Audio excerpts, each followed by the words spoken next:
नमस्कार दोस्तों, राजनीतिक शास्त्र एकेडमी में आपका स्वागत है। तो आज हम शुरू करते हैं प्रश्न नंबर 141 से। तो आइए देखते हैं मूल क्वेश्चन क्या आया था। क्वेश्चन था G77 के कुल सदस्यों या देशों की वर्तमान में कुल संख्या कितनी है।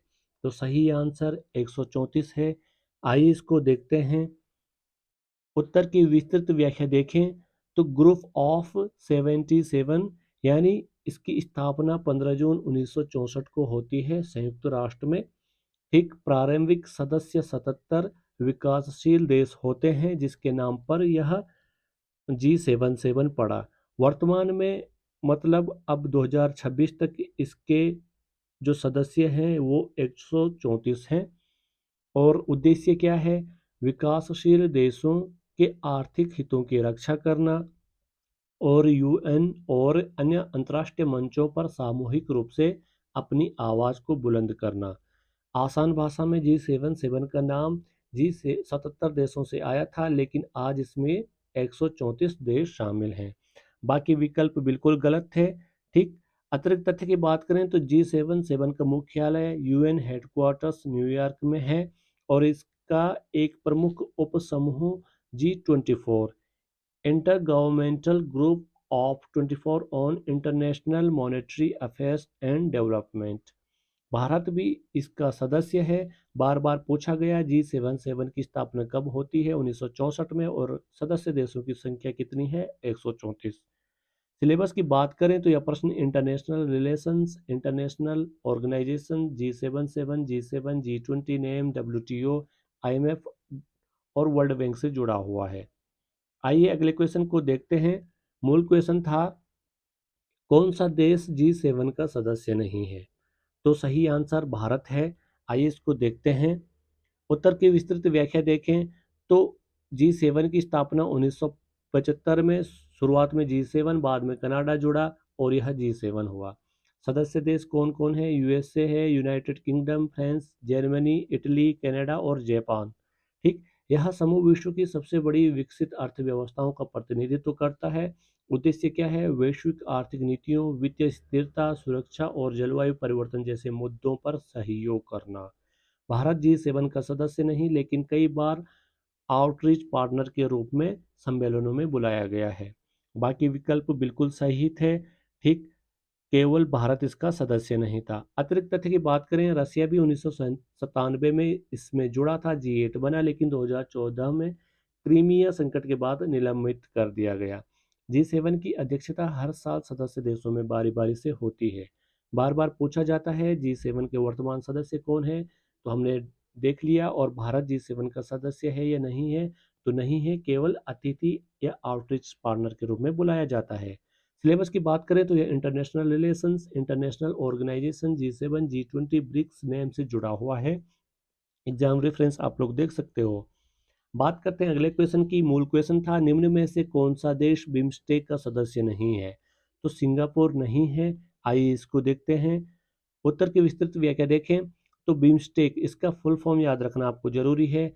Bay of Bengal initiative for multi sectoral technical and economic cooperation, इसका फुल फॉर्म है। और इसकी स्थापना 1997 में बैंकॉक घोषणा से होती है। और सदस्य देश हैं भारत है, नेपाल है, भूटान है, बांग्लादेश है, श्रीलंका है, म्यांमार है, थाईलैंड है। सिंगापुर बिम्स्टेक का सदस्य नहीं है। ठीक, बाकी विकल्पों की बात करें तो नेपाल इस था, भूटान था और थाईलैंड था, सिंगापुर नहीं था। सिंगापुर बल्कि ASEAN association of south east Asian Nations का सदस्य है। अतिरिक्त तथ्य की बात करें तो बिम्स्टेक का मुख्यालय कहाँ है? ढाका, बांग्लादेश, 2014 से। और उद्देश्य बे ऑफ बंगाल क्षेत्र में आर्थिक सहयोग, तकनीक सहयोग और सुरक्षा सहयोग को बढ़ावा देना। बिम्स्टेक के क्षेत्र क्या है? ट्रेड है, इन्वेस्टमेंट है, एनर्जी, सिक्योरिटी, कनेक्टिविटी और काउंटर टेररिज्म है। बार बार पूछा जाता है बिम्स्टेक की स्थापना कब होती है और बिम्स्टेक के सदस्य कितने हैं, और हेडक्वार्टर ढाका में है। यह प्रश्न international relations, regional organisation, BIMSTEC, ASEAN, SAARC से जुड़ा हुआ है। तो सिलेबस आपका इम्पोर्टेंस आप देख सकते हो, एग्जाम रेफरेंस कितना इम्पोर्टेंस है ये। बात करते हैं अगले क्वेश्चन की। तो मूल क्वेश्चन था डब्ल्यूटीओ के विषय में निम्न तथ्यों में से कौन सा तथ्य असत्य है। तो असत्य यही है, यह सदस्य देशों के मध्य उठे व्यापारिक विवादों का निस्तारण नहीं करता, जबकि करता है। तो ये गलत हो जाता है। आइए इसको देखते हैं। उत्तर की विस्तृत व्याख्या देखें तो डब्ल्यूटीओ वर्ल्ड ट्रेड ऑर्गेनाइजेशन, इसकी स्थापना 1 जनवरी 1995 को माराकेश एग्रीमेंट 1994 से होती है। और जो इसके सदस्य देश हैं ये अब 166 हैं। पहले 2021 तक 164 थे। 166वां तिमोर लेस्टे बनता है 30 अगस्त 2024 को, और 165वां कोमोरोस बनता है। भारत इसका संस्थापक सदस्य है। और डब्ल्यूटीओ का जो मुख्य कार्य है, व्यापार नियम बनाना और लागू करना, सदस्य देशों के बीच व्यापार विवादों का निपटारा करना, यानी डिस्प्यूट सेटलमेंट बॉडी, डीएसबी इसका कार्य है। Intellectual property right, trips agreement को मान्यता देना। और विकल्प सी हमारा क्या है, गलत हो जाता है कि क्योंकि डब्ल्यूटीओ वास्तव में सदस्य देशों के विवाद सुलझाने का काम करता है। ठीक। बाकी विकल्पों की बात करते हैं। India was the founder member, बिल्कुल सही बात है, भारत डब्ल्यूटीओ का सदस्य रहा है। और it is creation of an international treaty, बिल्कुल यह मार्रेकेश ट्रीटी से बना है 1994 से। और इट रिकॉग्नाइज आईपीआर कॉन्ट्रैक्ट्स, बिल्कुल सही बात है। डब्ल्यूटीओ का trips agreement intellectual property rights से संबंधित है। और it does not resolve disputes, ये गलत हो जाता है, जबकि यह विवादों का निपटारा करता है। अतिरिक्त तथ्य की बात करें तो डब्ल्यूटीओ का मुख्यालय जिनेवा स्विट्जरलैंड में है। डब्ल्यूटीओ का महानिदेशक 2021 में बनती है, मार्च 2021 में, एनगोजी ओकोंजो इवेला पहली महिला और अफ्रीकी डायरेक्टर जनरल हैं। ये डब्ल्यूटीओ की जो महानिदेशक। भारत में डब्ल्यूटीओ से जुड़ा विवाद क्या है, कृषि सब्सिडी, पब्लिक स्टॉक होल्डिंग और फिशरीज सब्सिडीज है। और बार बार पूछा जाता है कि डब्ल्यूटीओ कब स्थापित होता है, 1995 में। डब्ल्यूटीओ का पूर्ववर्ती संगठन कौन था, गेट था, जो 1948 में बना। सिलेबस की बात करें तो यह प्रश्न international relations, WTO world trade organisation, trade disputes, TRIPS और इंडिया एंड डब्ल्यूटीओ से जुड़ा हुआ है। देख सकते हो एग्जाम रेफरेंस कितना इंपॉर्टेंट है, आने की कितनी संभावना है। बात करते हैं अगले क्वेश्चन की। मूल क्वेश्चन जो आया था, आईएमएफ का मुख्यालय कहाँ है। तो सही आंसर है वॉशिंगटन डीसी। आइए इसको देखते हैं। उत्तर की विस्तृत व्याख्या देखें तो आईएमएफ इंटरनेशनल मॉनेटरी फंड, अंतर्राष्ट्रीय मुद्रा कोष, स्थापना इसकी होती है 27 दिसंबर 1945 को ब्रेटन वुड्स सम्मेलन के द्वारा 1944 से। यानी ब्रेटन वुड्स सम्मेलन 1944 में होता है, जिसके थ्रू 27 दिसंबर 1945 को आईएमएफ की स्थापना होती है। उद्देश्य क्या है इसका, अंतर्राष्ट्रीय वित्तीय स्थिरता बनाए रखना, सदस्य देशों को आर्थिक संकट में ऋण और सहायता देना, वैश्विक व्यापार और विकास को बढ़ावा देना। मुख्यालय इसका वॉशिंगटन डीसी अमेरिका में है। आसान भाषा में समझे तो आईएमएफ दुनिया का सबसे बड़ा पैसों का डॉक्टर है। और इसका ऑफिस अमेरिका की राजधानी वॉशिंगटन डीसी में है। बाकी विकल्प गलत है। न्यूयॉर्क में संयुक्त राष्ट्र का मुख्यालय है, आईएमएफ का नहीं। और लंदन में आईएमएफ का कार्यालय है, लेकिन मुख्यालय नहीं। मनीला की बात करें तो मनीला फिलीपींस में एशियन डेवलपमेंट बैंक का मुख्यालय है, आईएमएफ का नहीं। अतिरिक्त तथ्य की बात करें तो वर्तमान देखो 2021 तक तो इसकी सदस्य संख्या 190 थी, लेकिन अब 191 में वहाँ बन गया है कौन, लिechtenstein रियासत। ठीक, 21 अक्टूबर 2024 को यह स्विट्जरलैंड और ऑस्ट्रिया के बीच में स्थित है यह कंट्री। भारत आईएमएफ का संस्थापक सदस्य है। और आईएमएफ की प्रमुख इकाई क्या है, बोर्ड ऑफ गवर्नर्स और एग्जीक्यूटिव बोर्ड। प्रमुख कार्यक्रम क्या है इसके, स्ट्रक्चरल एडजस्टमेंट प्रोग्राम, एसएपी, और एक्सटेंडेड फंड फैसिलिटी, ईएफएफ। बार बार पूछा जाता है कि आईएमएफ का मुख्यालय कहाँ है, वॉशिंगटन डीसी। आईएमएफ की स्थापना कब हुई, 1945।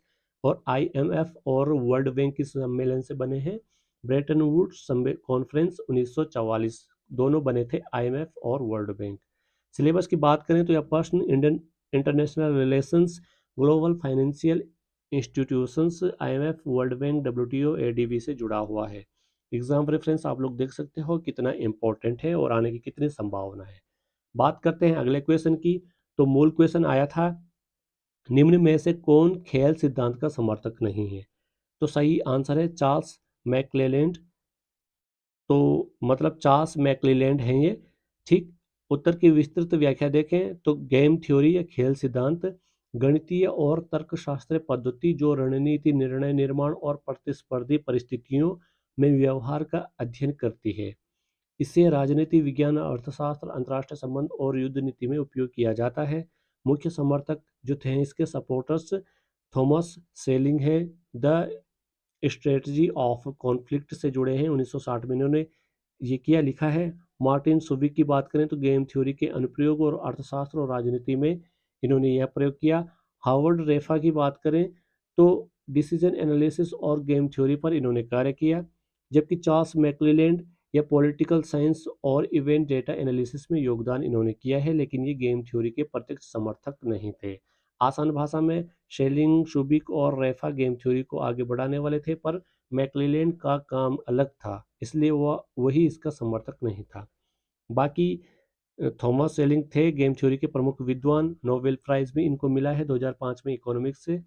और मार्टिन सुबिक की बात करें तो गेम थ्योरी को अर्थशास्त्र और युद्ध रणनीति में इन्होंने लागू किया। एस रेफा डिसीजन मेकिंग और गेम थ्योरी पर इन्होंने कार्य किया, लेकिन चार्ल्स मैक्लेलैंड इससे जुड़े नहीं थे। अतिरिक्त तथ्य की बात करें तो गेम थ्योरी का विकास John von Neumann and Oscar Morgenstern 1944 में इन्होंने पुस्तक लिखी theory of games and economic behaviour. अंतर्राष्ट्रीय संबंधों में deterrence, arms race, cold war रणनीति में इसका प्रयोग होता है। गेम थ्योरी का संस्थापक बार बार पूछा जाता है, न्यूमैन और मॉर्गनस्टर्न। और पॉलिटिकल साइंस में गेम थ्योरी को आगे बढ़ाने वाले सेलिंग, सुबिक और रेफा हैं। सिलेबस की बात करें तो यह प्रश्न international relations, theories and approaches, game theory, systems theory और डिसीजन मेकिंग थ्योरी से जुड़ा हुआ है। एग्जाम रेफरेंस आप लोग देख सकते हो कितना इंपॉर्टेंट है। बात करते हैं अगले क्वेश्चन की। मूल क्वेश्चन आया था, निम्न में से कौन सा राष्ट्र शक्ति का सर्वाधिक स्थायी कारक नहीं है? तो सही आंसर है भौगोलिक परिस्थिति। ठीक, आइए इसको समझते हैं। राष्ट्रीय शक्ति का सबसे स्थिर तत्व निम्नलिखित में से कौन सा है? तो कौन सा है? भौगोलिक स्थिति है। उत्तर की विस्तृत व्याख्या देखें तो राष्ट्रीय शक्ति यानी नेशनल पावर कई तत्वों से मिलकर बनती है। जनसंख्या, अर्थव्यवस्था, सैन्य शक्ति, तकनीक, नेतृत्व, जनमत और भूगोल। इनमें सबसे स्थिर तत्व कौन सा होता है जो स्टेबल फैक्टर होता है? भौगोलिक स्थिति, ज्योग्राफिकल लोकेशन। जैसे जनमत बदल सकता है, नेतृत्व अस्थायी होता है, तकनीक समय के साथ बदलती रहती है, लेकिन भौगोलिक स्थिति स्थायी होती है। जैसे भारत की स्थिति, हिमालय उत्तर में और दक्षिण में हिंद महासागर। आसान भाषा में समझें तो देश की ताकत कई चीज़ों से आती है, पर सबसे स्थिर और उसकी जगह भूगोल है, क्योंकि यह न बदलती है न खोती है। बाकी विकल्प की बात की जाए तो नेतृत्व यह समय समय पर बदलता रहता है, जैसे प्रधानमंत्री, राष्ट्रपति। पब्लिक ओपिनियन यह जल्दी बदल सकता है, इसलिए स्थिर नहीं है ये भी। और प्रौद्योगिकी की बात करें तो तकनीकी निरंतर बदलती रहती है, स्थिर नहीं है। सबसे सही आंसर क्या था? भौगोलिक स्थिति।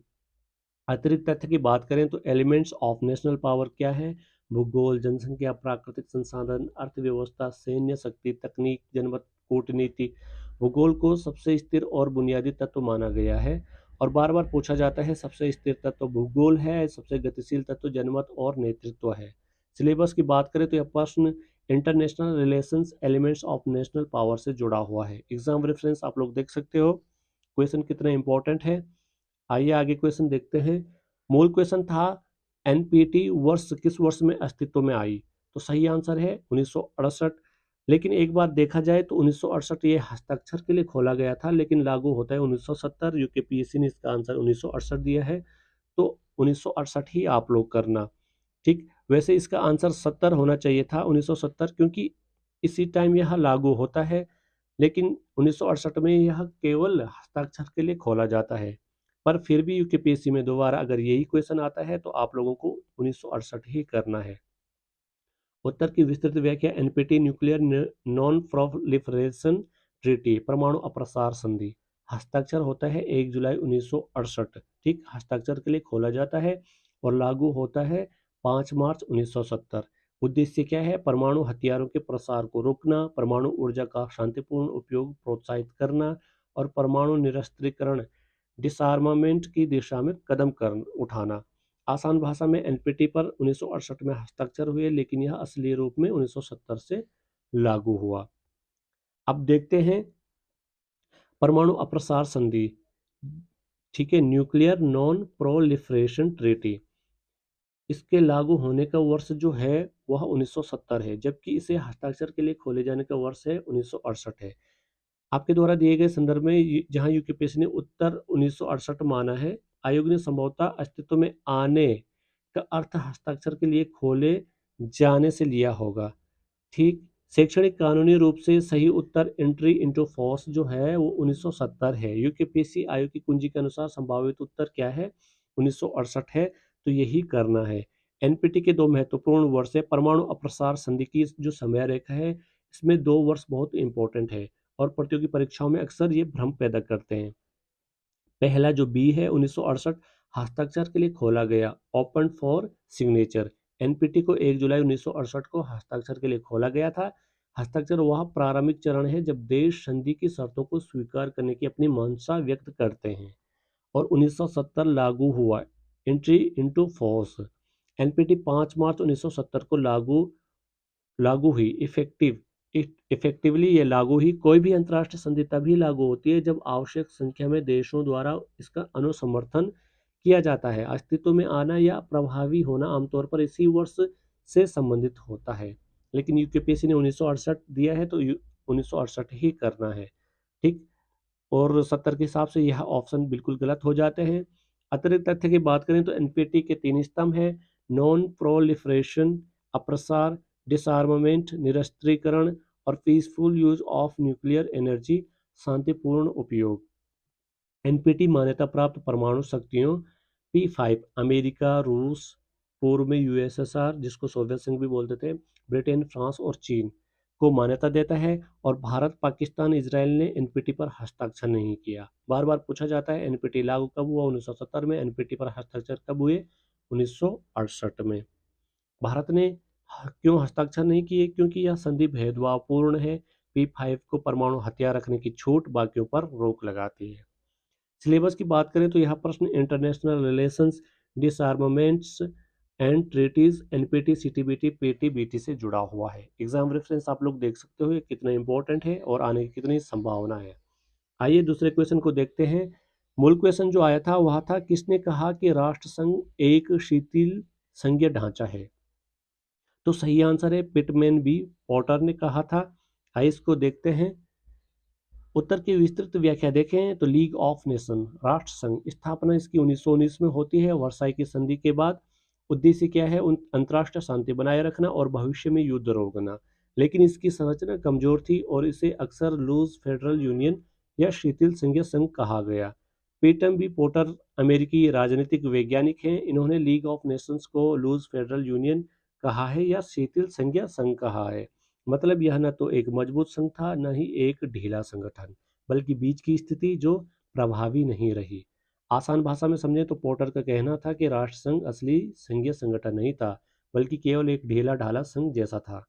बाकी विकल्पों की बात करें तो जी हार्डी, इन्होंने अंतर्राष्ट्रीय कानून और संस्थाओं पर लिखा है, पर यह कथन उनका नहीं है।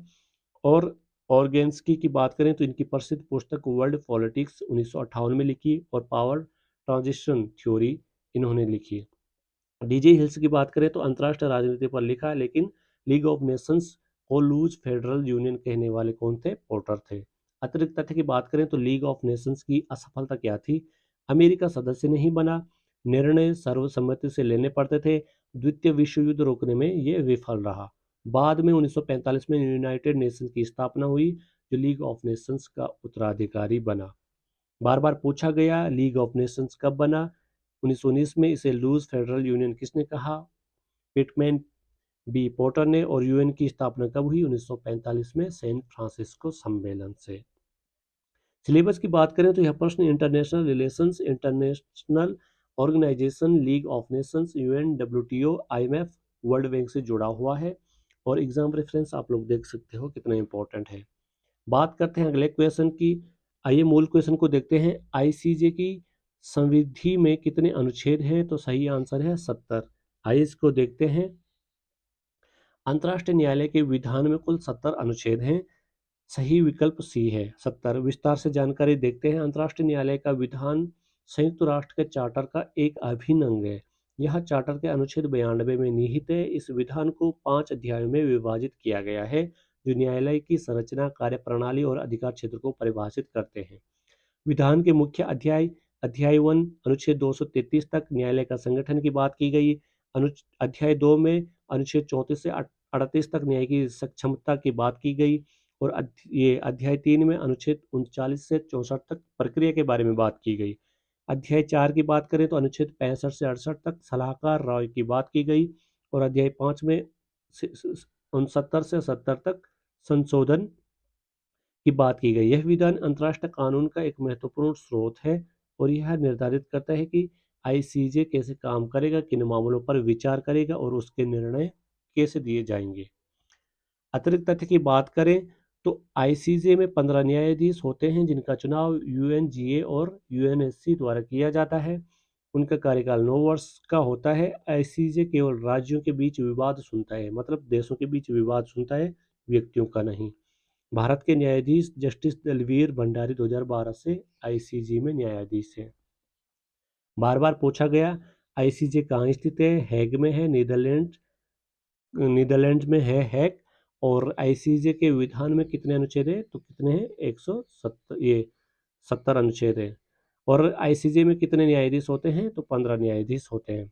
सिलेबस की बात करें तो यह प्रश्न international relations, United Nations and it's organs से आईसीजे, यूएनएससी, यूएनजीए और ईसीओ एसओसी से जुड़ा हुआ है। एग्जाम रेफरेंस आप लोग देख सकते हो कितना इम्पोर्टेंट है ये। दोस्तों आज के लिए बस इतना ही। उम्मीद है कि आज के ये प्रश्न और उनका विश्लेषण आपके लिए उपयोगी साबित हुए होंगे।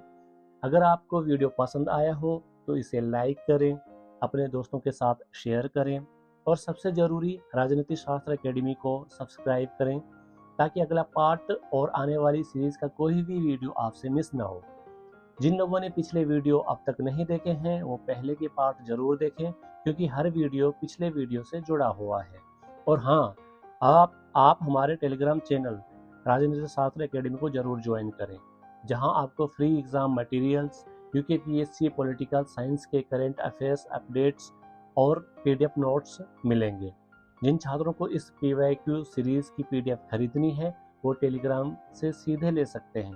फिलहाल पहले 11 प्रश्नों का एनालिसिस पीडीएफ मैंने एक सैंपल के रूप में फ्री अपलोड किया है, उसे जरूर डाउनलोड करें और पढ़ें। पढ़ाई में निरंतरता बनाए रखें क्योंकि सफलता एक दिन की मेहनत नहीं, हर दिन के छोटे छोटे प्रयासों का परिणाम होती है। धन्यवाद, मिलते हैं अगले वीडियो में। तब तक के लिए जय हिंद और शुभकामनाएं।